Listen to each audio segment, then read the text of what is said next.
आज दोस्तों पेपर 2 का सेक्शन बी के बारे में बात करेंगे। सेक्शन बी में कुल 25 क्वेश्चन नंबर से लेके 37 तक टोटल 13 क्वेश्चन होंगे, जिसमें से आपको एग्ज़ाम पीरियड में ओनली 9 क्वेश्चन को सॉल्व करना है। हर क्वेश्चन का जो मार्क्स होगा 2 मार्क्स का, यानी कि 18 मार्क्स आपको सेक्शन बी से मिलेंगे, लेकिन हम आपको 25 से 37 तक कंप्लीट कराएंगे। यहाँ पर 25 नंबर क्वेश्चन है, find the zeros of the quadratic polynomial 4s² - 4s + 1 and verify the relationship between the zeros and the coefficient. इसमें कह रहा है, देखिए दो चीज़ें पूछ रहा है। पहला क्या कह रहा है, find the zeros of, zeros find करना है। क्या फाइंड करना है? जीरोस किसका? ये जो क्वाड्रेटिक पॉलिनोमियल दिया है। क्वाड्रेटिक पॉलिनोमियल क्या होता है मैंने आपको बता दिया, फिर बता देता हूँ। ऐसा पॉलिनोमियल जिसका हाईएस्ट पावर 2 हो गया पॉलिनोमियल और क्वाड्रेटिक पॉलिनोमियल। अगर 3 पावर हाईएस्ट होगा तो क्यूबिक हो जाएगा। बात क्लियर है। अब चलिए, अगर 2 पावर हाईएस्ट होता है तो इसके 2 ही जीरोज मिलेंगे। मैं सॉल्व करके आपको दिखाता हूँ, बहुत ही आसानी से सॉल्व हो जाएगा। करेंगे क्या, यहाँ पे जो कांस्टेंट होता है इसका और जो यहाँ पे s² का कोएफिशिएंट है, इन दोनों का हम फैक्टर कर देते हैं। इसका फैक्टर हो जाएगा 1 × 1। जो बीच में यानी कि जो मिडिल टर्म है, इसको 2 अलग अलग टर्म्स में हम ब्रेक कर देते हैं इसी के हेल्प से। 2 1 = 2, 2 1 = 2, 2 2 4, but there is minus, so we can write minus here and we will get -4। यहाँ पर s दिया है तो we can write s here and here. समझ में आया? जहाँ पर -4s है वहाँ पे -2s लिख सकते हैं। तो हो गया हमारा 4s² -2s 2s + 1। अब ये हमारा क्वाड्रेटिक पॉलिनोमियल 3 टर्म्स से 4 टर्म्स में डिवाइड हो गया। अब यहाँ पे हम कॉमन लेंगे, 2 नंबर का एक पेयर और हर पेयर में कुछ कॉमन मिलेगा, उसको हम बाहर करते हैं। तो देखिए यहाँ से कॉमन होगा 2s का डिवाइड करेंगे, 2 2 = 4 और s से s कटेगा, एक s बचेगा, 2 1 = 2। यहाँ -1 ले लेंगे तो ये भी आ जाएगा 2s - 1। बात क्लियर? अब इसको हम लिख सकते हैं, जो ब्रैकेट के अंदर है उसको एक ब्रैकेट में और जो बाहर है उसको अलग ब्रैकेट में हम लिख देते हैं। अब जीरोस पूछ रहा है तो जीरोस के लिए बहुत ही आसान है। इसको आप 0 के इक्वल लिखिए, 2s = 1, s = 1/2। एक 0 हमको यहाँ मिल गया। इसको भी आप 0 के इक्वल लिखिए, जीरोस पूछ रहा है ना तो 0 के इक्वल लिखिए। 2s = 1, s = 1/2। यहाँ पे 2 जीरोज हमको मिल गया। जो जीरोज होते हैं ना, इसे हम अल्फ़ा और बीटा से रिप्रेजेंट करते हैं। अल्फ़ा और बीटा से रिप्रेजेंट करते हैं तो हम यहाँ पे राइट कर देंगे अल्फ़ा = 1/2 एंड आल्सो बीटा = 1/2। तो ये अल्फ़ा हो गया और ये बीटा हो गया। ये तो हमारा मिल गया। हमको जो जीरोज पूछा था, जीरोज हमारे 1/2 एंड 1/2 हमको मिल गए। अब रिलेशन देखिए, 2 रिलेशन होता है। एक तो होता है अल्फ़ा + बीटा = -b/a। अगर अल्फ़ा और बीटा की वैल्यू रखने पर और यहाँ पे -b और a की वैल्यू रखने पर, दोनों अगर लेफ़्ट साइड और राइट हैंड साइड के दोनों की वैल्यू सेम आती है तो समझ जाइए आप कि हमारा वेरीफाइड हो गया है। करके देखते हैं। अल्फ़ा कितना है? 1/2। बीटा कितना है? 1/2 माइनस b कहाँ है भाई? ये जो है ये a होता है, ये हमारा b होता है और ये हमारा क्या होता है? c होता है।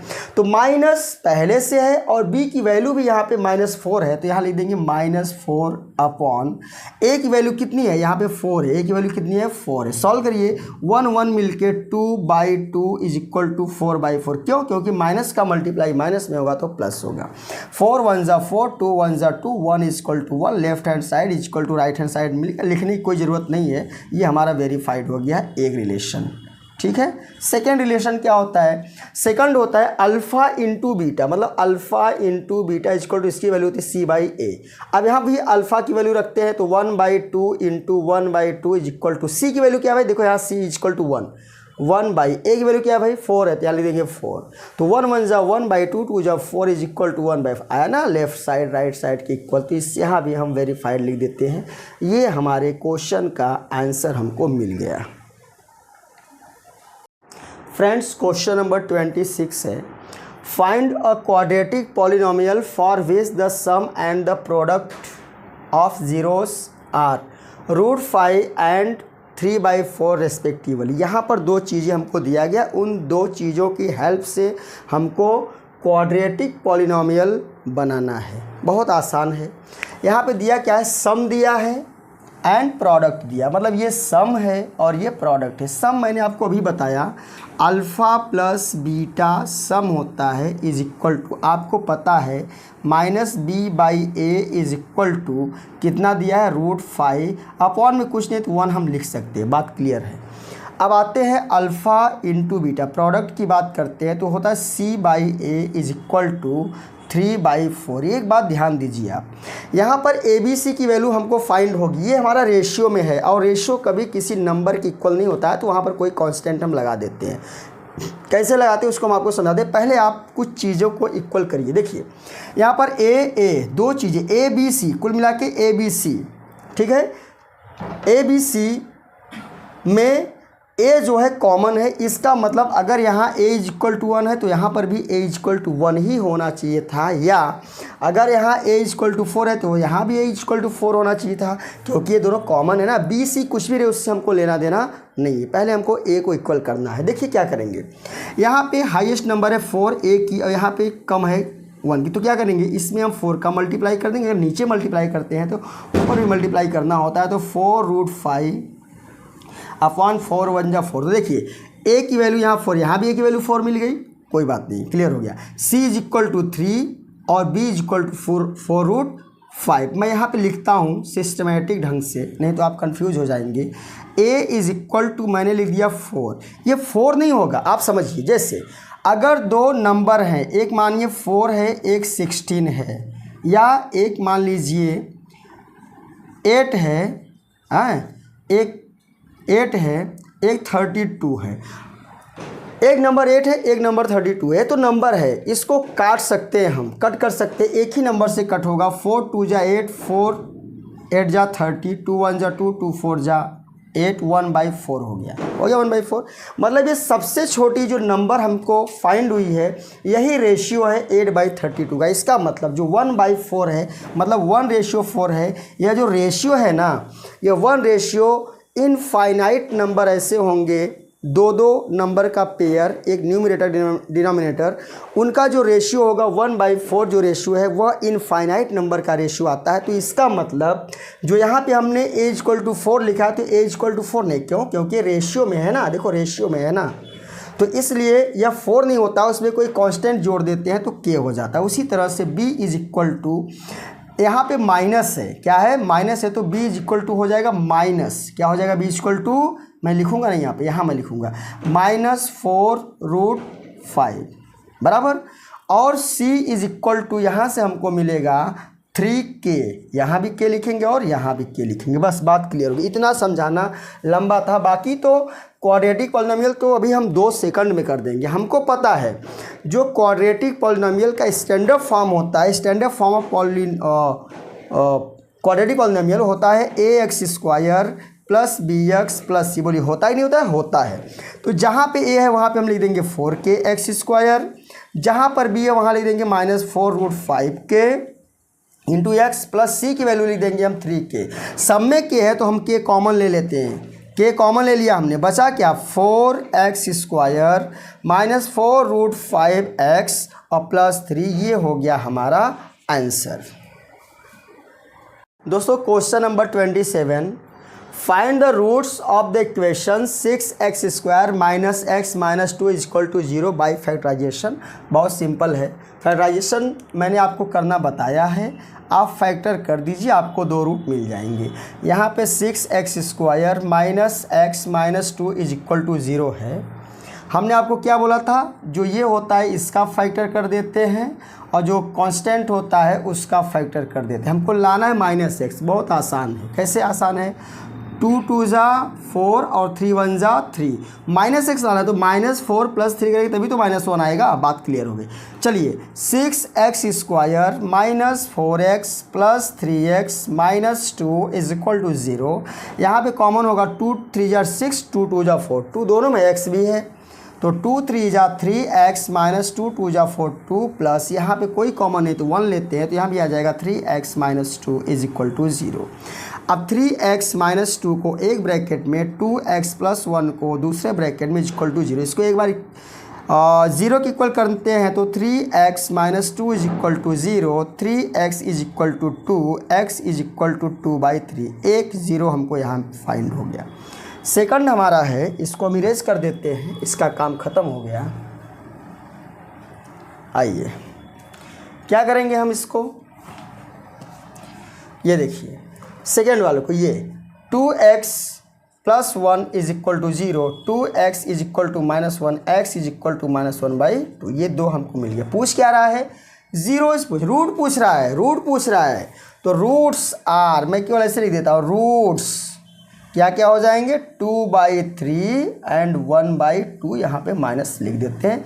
ये हमारा आंसर हो गया।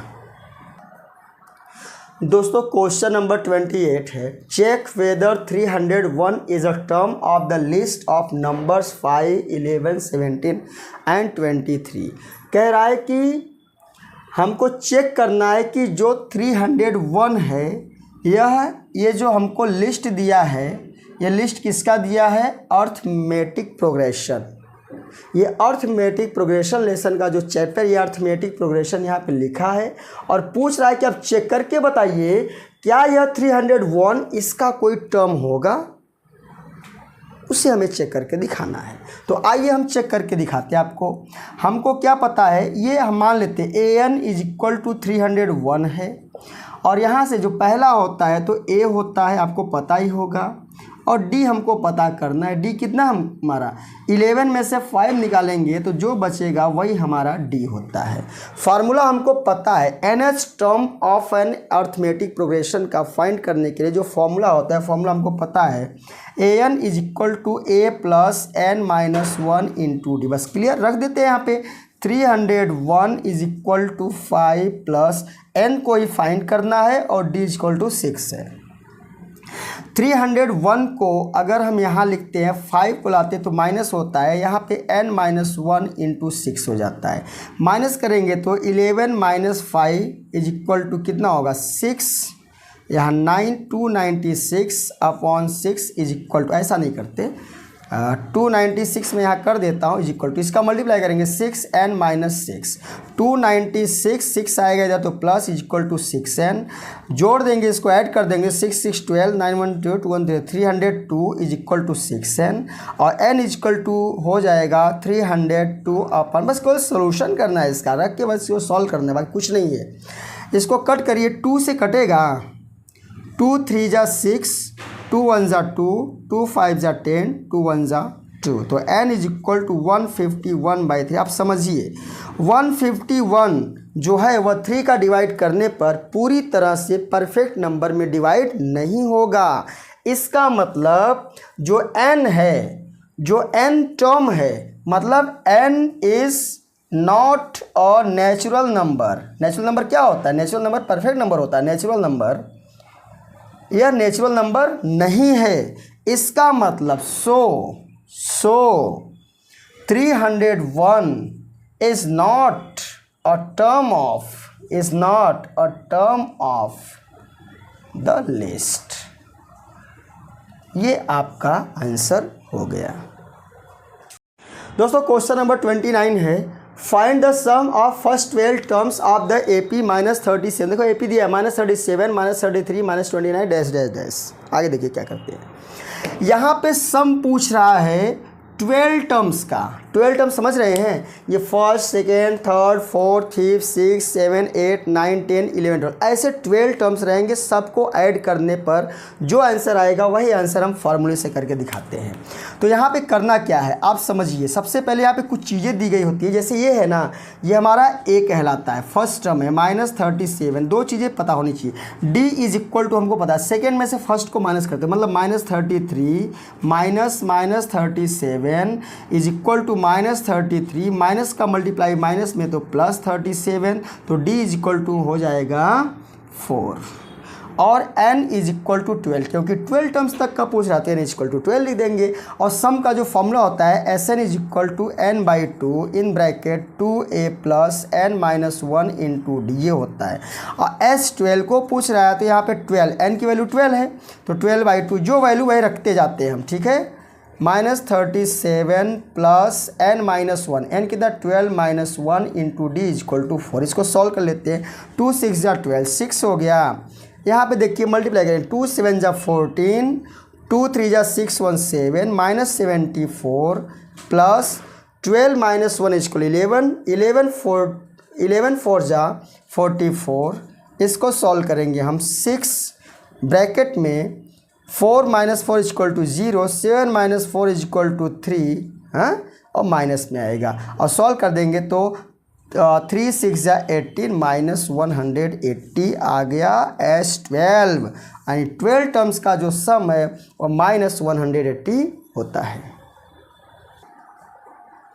Question number 30, find the distance between the points a b and minus a minus b. यहाँ पे डिस्टेंस बिटवीन 2 पॉइंट्स की बात हो रही है और डिस्टेंस बिटवीन 2 पॉइंट्स का एक फार्मूला होता है, बहुत आसानी से हो जाएगा। मैं एक चीज़ आपको समझाता हूँ।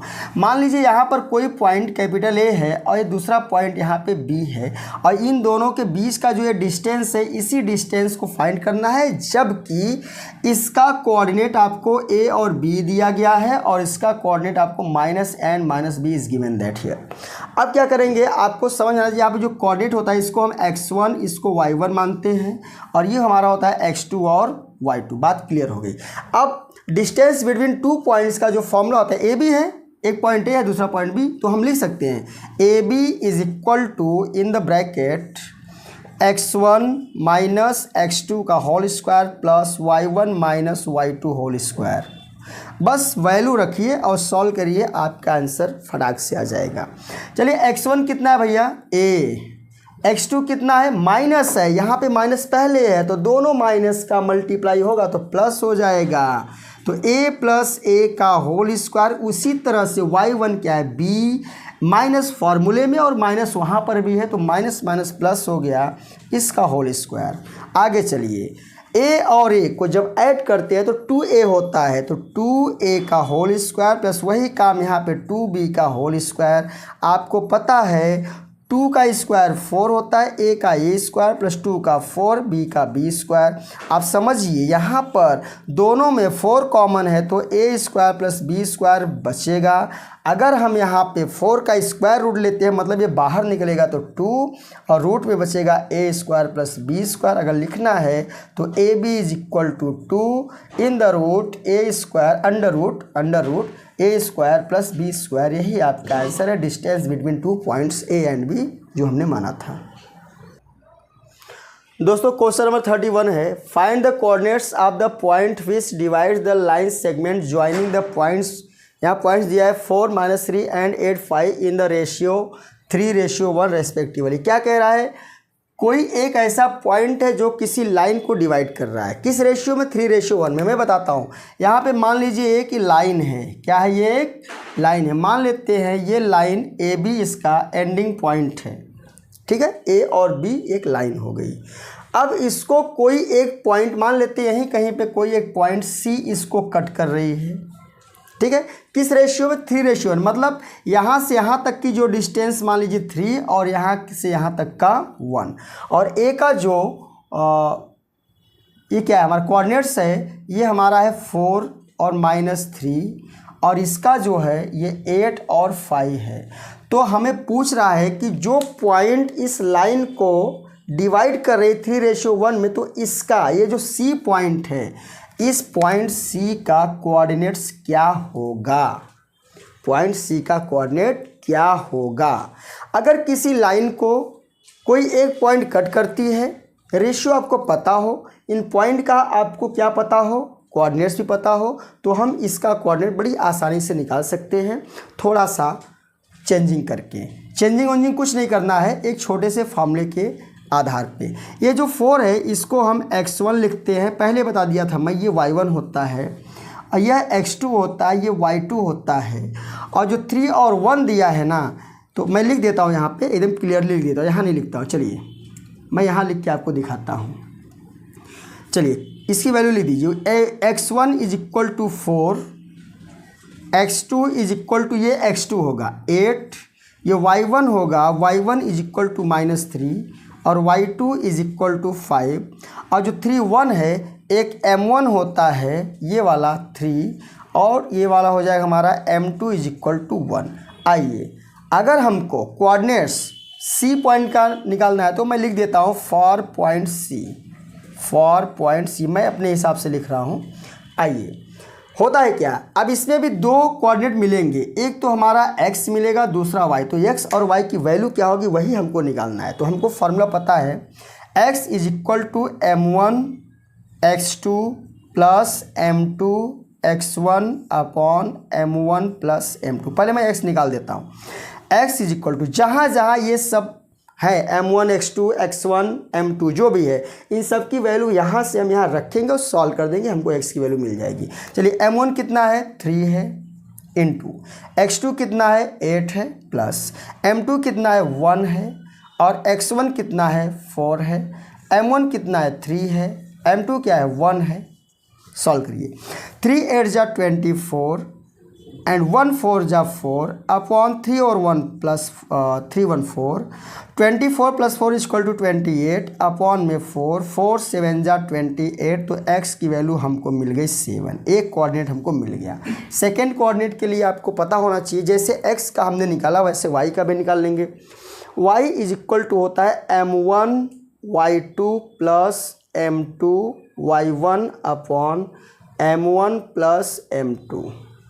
आइए y is equal to m1 लिखिए, m1 हमको पता है कितना है 3 है, m1 कितना है 3 इंटू y2 कितना है 5 है प्लस m2 कितना है 1, y1 कितना है -3, यहाँ -3 लिखेंगे अपॉन m1 है हमारा 3 और m2 हमारा है 1 प्लस 1 3 प्लस 1। आइए y इज इक्वल टू 3 5 जा 15 माइनस 3 1 जा 3 upon 4 y is equal to 15 minus 3 is equal to 12 upon 4 3 जा 12 y इज इक्वल टू 3। तो हमसे पूछा क्या है, हमसे पूछा है कि find the coordinates of the point. तो कोऑर्डिनेट्स लिख देता हूँ मैं यहाँ पे, कोऑर्डिनेट्स आर क्या क्या हो जाएंगे 7 एंड 3। ये आपका आंसर हो गया। Question number 32 given 15 cot A equal to 8 find sine A और सेक ए। देखिए ट्राइग्नोमेट्री का क्वेश्चन है, मैं आपको सॉल्व करके दिखाता हूँ। यहाँ पे 15 cot A लिखा है इज इक्वल टू 8 है, तो cot A की वैल्यू हो जाएगी 8, 15 राइट आएगा तो अपॉन में हो जाएगा। एक छोटा सा फॉर्मूला मैं आपको बताता हूँ, PBP upon HHB upon PBP। इसका मतलब ये होता है साइन होता है परपेंडिकुलर अपॉन हाइपोटेनस, कॉस होता है बेस अपॉन हाइपोटेनस, टेन होता है परपेंडिकुलर अपॉन बेस, कोसेक होता है हाइपोटेनस अपॉन परपेंडिकुलर, सेक होता है हाइपोटेनस अपॉन बेस और कॉट होता है बेस अपॉन में परपेंडिकुलर। तो अब चलिए आपको मैं समझाता हूँ। यहाँ पर आप एक छोटा सा राइट एंगल ट्रायंगल बनाइए, ये आपका 90 डिग्री होगा, यहाँ पे आपका एंगल ए हो जाएगा, यहीं पे एंगल ए आप लिखिए, ए बी और सी कर दीजिए इसको। अब यहाँ कॉट दिया है 8/15, बात समझिए, कॉट दिया ये देखो साइन कॉस टेन कोसेक से कॉट, ये कॉट होता है यानी बेस अपॉन परपेंडिकुलर, यानी 8 जो है वो हमारा क्या है बेस है और 15 क्या है परपेंडिकुलर। किसी भी राइट एंगल ट्रायंगल में 90 डिग्री के सामने की जो लाइन होती है वो परपेंडिकुलर हाइपोटेनस होती है, ये आपका परपेंडिकुलर लाइन होता है, ये आपका बेस होता है। बात क्लियर हो गई। ये कॉट लास्ट में आता है तो बेस अपॉन परपेंडिकुलर, तो बेस हमारा 8 है और परपेंडिकुलर पूछा है ना, हाइपोटेनस थोड़ी दिया है, ये परपेंडिकुलर है, परपेंडिकुलर मतलब 15, ये परपेंडिकुलर हो गया, ठीक है, बेस अपॉन परपेंडिकुलर। अब यहाँ पे हमको ये पता करना है हाइपोटेनस, तो हाइपोटेनस निकालने के लिए आप समझिए a c is equal to होता है ब्रैकेट में ए बी का whole square plus b c का होल स्क्वायर, ये फार्मूला होता है। तो ए बी क्या हो गया 8 का स्क्वायर 64 और 225, इसको सॉल्व करेंगे हम तो ये हमारा हो जाएगा, क्या हो जाएगा 5 4 9 6 और 2 8 और 289। 289 जो होता है वो लगभग मुझे लग रहा है वो 17 का होता है। किसका होता है? 17 का स्क्वायर रूट 289 होता है। चेक कर लीजिए।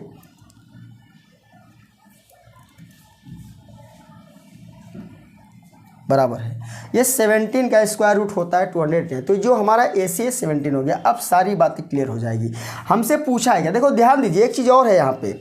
अगर जो यहाँ पे 8 और 15 है, मैंने पहले भी बोला था आपको कि अगर ये कट गया, अगर इसके बाद ये फिर डिवाइड नहीं हो सकता है, छोटे पार्ट में ये डिवाइड नहीं हो पा रहा है, तो इसका मतलब जो 8 और 15 है ये केवल 8 नहीं, इसको 8 के मान सकते हैं, इसको 15 के मान सकते हैं, क्योंकि ये रेशियो है, कोई परफेक्ट नंबर नहीं है। वैसे भी अगर आप के नहीं मानते तो भी कोई दिक्कत नहीं यहाँ पर, क्योंकि मिला जुला के लास्ट में सब कट के ख़त्म, के तो कट ही जाता है, हट जाता है, तो मैं उसको लिखता नहीं हूँ।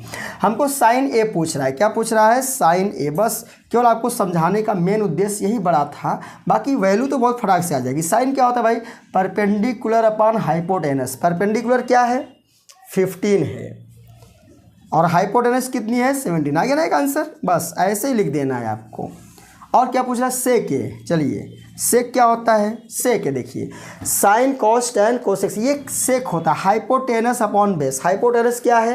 हाइपोटेनस 17 अपॉन बेस से। बस हो गया। ये दोनों आंसर पूछ रहा था, हमने आपको निकाल के दिखा दिया।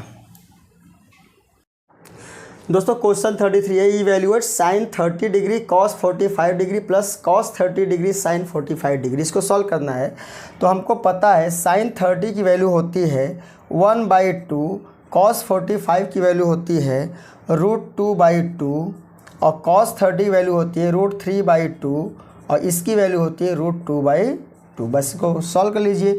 √2 का मल्टीप्लाई 1 में तो √2 एंड 2 2 = 4, प्लस √3 का मल्टीप्लाई होगा √6 आएगा, 2 2 = 4। दोनों का आपका जो ये है डिनोमिनेटर सेम है, तो न्यूमरेटर का आप सॉल्व करिए। 6 को पहले लिख दीजिए और 2 को बाद में रख दीजिए, अपॉन में 4 आ गया। ये आपका आंसर हो गया। दोस्तों क्वेश्चन नंबर 34 है, a circus artist is climbing a 20 metre long rope which is tightly stretched and tied from the top of a vertical pole to the ground. Find the height of the pole if the angle made by the rope with the ground level is 30 degree. सारी बातें मैं आपको समझा रहा हूँ।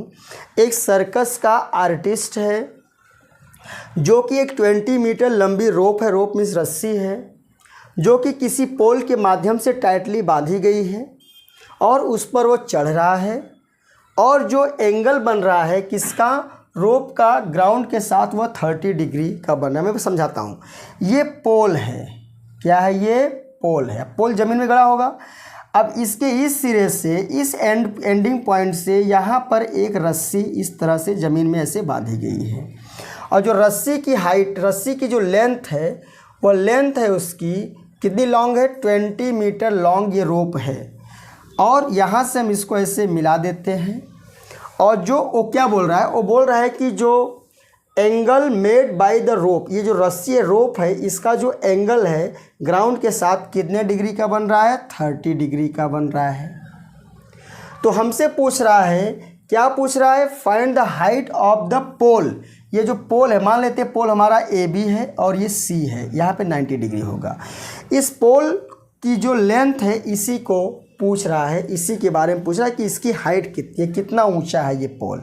ठीक है, बहुत आसान है। आप एक बात समझिए, 9 चैप्टर का एक क्वेश्चन है, समझ लीजिए। इसमें होता क्या है, हमको दो चीज़ें, एक चीज़ पता है, दूसरी हमको पता करनी। क्या पता है हमको? ये हाइपोटेनस पता है। क्या पता है? हाइपोटेनस। ये क्या है आपका? परपेंडिकुलर। अब आपको एक चीज़ समझना है कि हाइपोटेनस और perpendicular, sine cos tan cosec से कॉट, जो 6 ट्राइगोनोमेट्रिकल रेशियोज हैं, उसमें से कौन सा ऐसा रेशियो है जिसके अंदर ये आपका परपेंडिकुलर और हाइपोटेनस आता है? तो मेरे ख्याल से हम जानते हैं sine theta is equal to होता है परपेंडिकुलर अपॉन हाइपोटेनस। ठीक है, लेकिन यहाँ पे जो थीटा की वैल्यू कितनी है? 30 है ना, तो हम लिख देंगे sine 30 degree is equal to perpendicular कितना है ए बी, उसी को तो हमें फाइंड करना है। ए बी को ए बी लिखिए, हाइपोटेनस की वैल्यू 20 मीटर, एकदम शॉर्टकट में कर दे। साइन 30 डिग्री का वैल्यू होता है 1/2 is equal to a b upon 20 metre. बात क्लियर। अब इसका मल्टीप्लाई इसके साथ होगा तो 2ab इज इक्वल टू, इसका मल्टीप्लाई इसके साथ तो 20, क्रॉस मल्टीप्लाई हो गया, 2 से कट करेंगे, 2 10 जा 20, ab is equal to 10 metre. इसका मतलब हम यहाँ लिख सकते हैं, क्या लिख सकते हैं, height of the pole is 10 metre. ये आपका आंसर हो गया। दोस्तों क्वेश्चन नंबर 35 है, थोड़ा लंबा क्वेश्चन है। A toy is in the form of a cone of radius 3.5 metre, metre नहीं होगा सेंटीमीटर होगा, 3.5 centimetre, mounted on a hemisphere of same radius.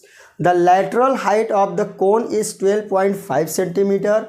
Find the total surface area of the toy. देखिए इसमें क्या कह रहा है, क्या कह रहा है कि एक टॉय है जो कि एक कोन के फॉर्म में है। ये कोन है, क्या है, ये कोन है।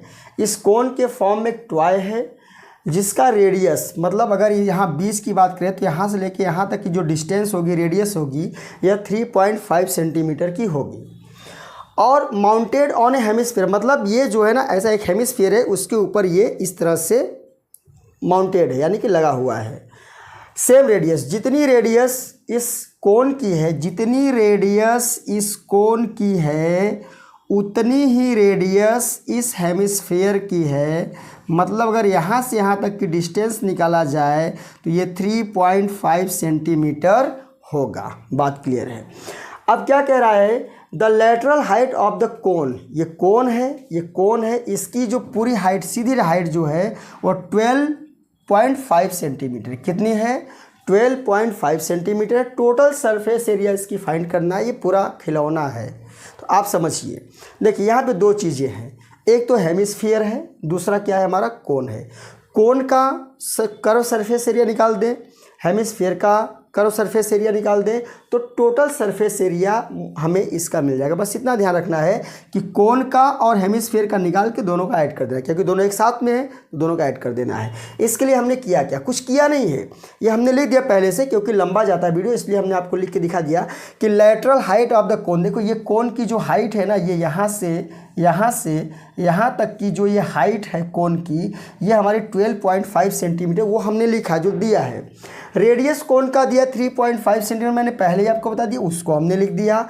हाइट ऑफ द कोन, अब देखो ये कोन है ना, कोन की हाइट कितनी हो जाएगी, सॉरी ये कोन है ना, कोन की height, radius height of the कोन कितनी हो जाएगी, आप समझिए। ये नहीं था हमारा, ये देखिए हाइट ऑफ द कोन, तो ये टोटल जो है, ये पूरा हाइट हमारा 15.5 है, 3.5 माइनस कर दें, 12 सेंटीमीटर यहाँ से हमको मिल जाएगा, ये मिल गया। रेडियस ऑफ द हेमिस्फीयर, तो हमने बोला जो रेडियस इसकी है कोन की, वही रेडियस किसकी है, हेमिस्फीयर की, 3.5 सेंटीमीटर। अब हमको पता है कि जो कोन का कर्व सरफेस एरिया होता है वह होता है पाई आर एल। भाई पाई की वैल्यू 22/7, आर की वैल्यू 3.5 सेंटीमीटर दिया है, लेकिन एल की वैल्यू जो स्लैंट हाइट है उसकी वैल्यू हमें नहीं पता है। तो जो इसकी स्लैंट हाइट होती है, ये तिरछी ऊंचाई, स्लैंट हाइट जो होती है इस तरह से बनता है, ये 90 डिग्री होता है। तो ये हमको 12 पता है, ये हमको 3.5 पता है, तो ये हमको हाइपोटेनस निकालना है। तो परपेंडिकुलर और बेस का स्क्वायर कर देते हैं तो स्लैंट हाइट हमको मिले। देखो परपेंडिकुलर की ना r² + h², ये हमारा r है, ये हमारा h है, r² + h², मतलब 3.5 का स्क्वायर + 12 का स्क्वायर। देखो वही हमने यहाँ पे किया है और सॉल्व करने पर हमारा 12.5 आ गया। तो जहाँ पे बस बात खत्म हो गई। टोटल सरफेस एरिया पूरे टॉय का, तो curve surface area of cone and curve surface area of hemisphere, देखो वही लिखा है, curve surface area of cone और curve surface area of hemisphere. इसका पाई आर एल होता है, इसका 2 पाई आर स्क्वायर। वैल्यू रखिए, पाई की वैल्यू 22/7, आर की वैल्यू 3.5 आपको दिख ही रहा है, एल की वैल्यू यहाँ से हमको मिल गया 12.5। इसको सॉल्व करेंगे तो इतना आएगा, और वही वैल्यू यहाँ रख के सॉल्व करेंगे तो इतना है, दोनों को ऐड कर देंगे 214.5 सेंटीमीटर आ जाएगा। दोस्तों क्वेश्चन नंबर 33 है, a tent is in the form of cylinder of diameter 4.2 metre and height 8 meters surmounted by a cone of equal base and height 6 meter. Find the volume of air in the tent. देखिए इसका पूरा मैं बात आपको समझा रहा हूँ। एक टेंट है जो कि सिलेंडर के फॉर्म में, आप समझिए सिलेंडर इस तरह से होता है, ये सिलेंडर होता है, आपको पता होगा इस तरह से सिलेंडर होता है। ये सिलेंडर मान लीजिए आपका हो गया, इस प्रकार का एक टेंट है। और फिर क्या कह रहा है, इसका जो डायमीटर है यानी कि यहाँ से यहाँ तक की जो डिस्टेंस है, टोटल डिस्टेंस कितनी है 4.2 मीटर। तो अगर इसका रेडियस निकाला जाए तो इसकी रेडियस हो जाएगी 2 पॉइंट, इसका आधा होता है 2.1 मीटर हो जाएगा रेडियस। बात समझ में आ रही है। और हाइट जो है यानी कि यहाँ से यहाँ तक की जो हाइट है वह 8 मीटर इसकी हाइट है। इसकी हाइट कितनी है 8 मीटर है। फिर कह रहा है कि sir mounted by a cone of equal base. अब देखिए यहाँ पर एक कोन है, ये कोन से ढका हुआ है, इस तरह से इसके ऊपर कोन भी बना हुआ है। यानी अगर इसको हटा दिया जाए तो इस तरह से आपका टेंट आपको दिखाई देगा, इस तरह से आपका टेंट आपको दिखाई देगा बस। लेकिन हमको कुछ चीज़ें करना है। जो कोन है, कोन का बेस और कोन की जो हाइट है 6 मीटर है। यानी कोन, ये कोन इस तरह से हो गया, ये हो गया, ठीक है ना। बेस एंड हाइट 6 मीटर है, यहाँ पे मैं लिख दिया हूँ। Height of the cylinder 8 metre, यह यहाँ पे दिया गया है। Height of the cone 6 metre, ये जो हाइट है इसकी कोन की यह भी कितनी है 6 मीटर है, मतलब यहाँ से लेके यहाँ तक की डिस्टेंस। ये मैंने यहाँ लिख दिया पहले से ही, बस बात क्लियर हो गई। अब पूछ रहा है कि इस पूरे टेंट के अंदर कितनी हवा आएगी, कितने मीटर क्यूब की हवा एयर इसके अंदर आएगी, उसी की वॉल्यूम निकालना है। तो देखिए volume of air in tent, अब भाई टेंट जो है यहाँ पे इतना शेप तो आपका सिलेंडर का है, बाकी ऊपर का शेप किसका है, कोन का है। तो हमको सिलेंडर और कोन दोनों का वॉल्यूम निकाल के दोनों का सम कर देना है, तो आ जाएगा आंसर। तो यहाँ देखिए फार्मूला होता है volume of air in tent किसका, वॉल्यूम ऑफ कोन, ये कोन, और वॉल्यूम ऑफ सिलेंडर, सिलेंडर, दोनों का सम कर देना है। तो वॉल्यूम ऑफ जो कोन का वॉल्यूम होता है 1/3 pi r square h plus volume of cylinder होता है पाई आर स्क्वायर एच। इसको सॉल्व करिए।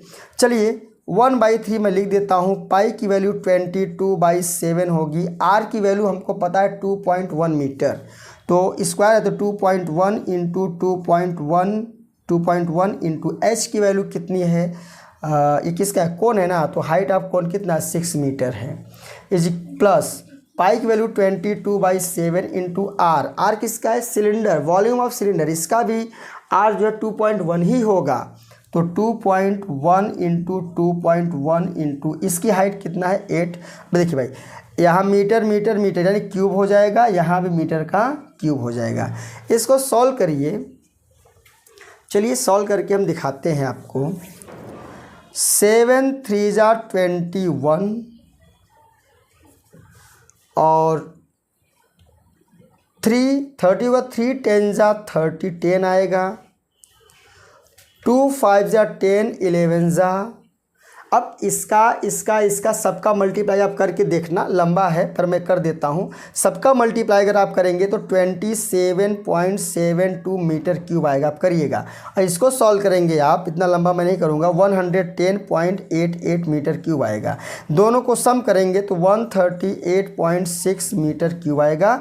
इतना हवा उसके अंदर एयर भरा जाएगा। बस शॉर्ट में कर दिया, आप करके चेक कर दीजिएगा। सबका मल्टीप्लाई कर लेना, करने के बाद 7 का डिवाइड कर देना, मालूम पड़ जाएगा। दोस्तों इस सेक्शन के लास्ट क्वेश्चन है 37 नंबर। For a given frequency distribution in usual notations और A is equal to 32.5, sigma f i is equal to 35, sigma f i u i is equal to -23 and h is equal to 5, find the mean of the data. देखिए mean सारी value दिया गया, केवल आपको फॉर्मूले में रख के सॉल्व करना है। एक्स बार ये मीन की वैल्यू, मीन का फॉर्मूला है A plus sigma f i u i upon sigma f i into h. सारी वैल्यू रखिए आप यहाँ पे। X bar is equal to A है हमारा 32.5 plus sigma f i u i मतलब क्या -23 अपॉन सिग्मा एफ आई यानी 35 इंटू एच की वैल्यू कितनी 5 7 जा 35 हमने यहाँ पे कर दिया। इसको सॉल्व करिए आप तो हो जाएगा 32.5 प्लस का माइनस हो तो माइनस 23/7। अब इसको माइनस डिवाइड करिए 23 में 7 का, मैं करके दिखाता हूँ। 23/7, 7 3 जा 21, 23/7 12.0, 7 2 जा 14, यहाँ आएगा 6, 7 8 जा 56, यहाँ आ जाएगा 4, 7 5 जा, तो इसको हम लिख सकते हैं x bar is equal to 32.5 minus 3.28 या 29 भी लिख सकते हैं, कोई दिक्कत नहीं है।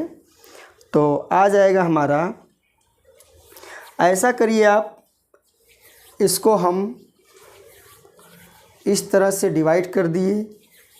डिवाइड करने के बाद इसमें से हम माइनस कर लेते हैं। x bar is equal to, minus करो 32.50 और 3.28, बहुत सिंपल है, इसको केवल सोल्यूशन करना है आपको, बाकी सारी वैल्यू दिया है। 29.22, मैं 22.21, 29.2 या 29.22 चलेगा, आ जाएगा आंसर हमारा 29.22, यही हमारा मीन है। तो दोस्तों आज की हमारी वीडियो में बस इतना ही। नेक्स्ट वीडियो में हम सेक्शन सी को लेकर आएंगे, तब तक के लिए बाय।